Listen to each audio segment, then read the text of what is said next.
সহিংস সংঘর্ষের জেরে আরও একবার উত্তপ্ত হয়ে উঠেছে মণিপুরের পরিস্থিতি। গত কয়েকদিনে দফায় দফায় গুলি বিনিময়, বোমা বিস্ফোরণ, ড্রোন ও ক্ষেপণাস্ত্র দিয়ে হামলা, বেসামরিক নাগরিকের মৃত্যু, অবস্থা সামাল দিতে মোতায়েন করা হয়েছে বিপুল সংখ্যক পুলিশ ও যৌথ বাহিনী। পরিস্থিতির অবনতি ঠেকাতে মঙ্গলবার থেকে 5 দিনের জন্য ইন্টারনেট পরিষেবা বন্ধ ঘোষণা করেছে সরকার। রাজ্য সরকারের দাবি, সামাজিক যোগাযোগ মাধ্যম ব্যবহার করে উস্কানিমূলক ছবি ও বিদ্বেষমূলক মন্তব্য প্রচার করে সহিংসতাকে উস্কে দেওয়ার আশঙ্কায় এই পদক্ষেপ নেওয়া হয়েছে।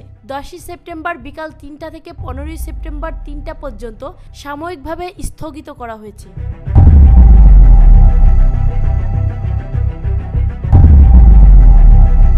এই পরিস্থিতিতে রাজ্যপালের সঙ্গে বৈঠক করেছেন রাজ্যের মুখ্যমন্ত্রী বীরেন সিং। মুখ্যমন্ত্রী জানিয়েছেন, মণিপুরের পরিস্থিতি সামাল দেওয়ার জন্য প্রশাসন সচেষ্ট। সাম্প্রতিক সহিংস সংঘাতে ক্ষতিগ্রস্ত পরিবারের সদস্যদের পাশে রয়েছে তার রাজ্যের বিজেপি সরকার। নিহত এক ব্যক্তির পরিবারের হাতে ক্ষতিপূরণের টাকাও তুলে দেন তিনি। ড্রোনের সাহায্যে হামলা চালানো হয়েছিল বলে জানা গিয়েছে। পুলিশের সন্দেহ হামলাকারী সশস্ত্র গোষ্ঠী কুকি সম্প্রদায়ভুক্ত। তারপর থেকে রাজ্যের একাধিক জায়গায় হামলা হয়েছে। কুকি ও মৈতৈ সম্প্রদায়ের মানুষের মধ্যে দফায় দফায় সংঘর্ষ হয়েছে বলে অভিযোগ। পুলিশের সঙ্গেও কুকি সম্প্রদায়ের সশস্ত্র গোষ্ঠীর সদস্যদের সংঘর্ষ হয়েছে বলে অভিযোগ।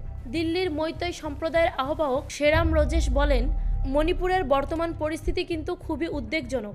আমরা অনুরোধ জানাচ্ছি প্রধানমন্ত্রী নরেন্দ্র মোদীকে হস্তক্ষেপ করার জন্য। लेकिन विशेषकर मणिपुर में जो हिंसा का दौर चला, कई लोगों को अपना जीवन खोना पड़ा।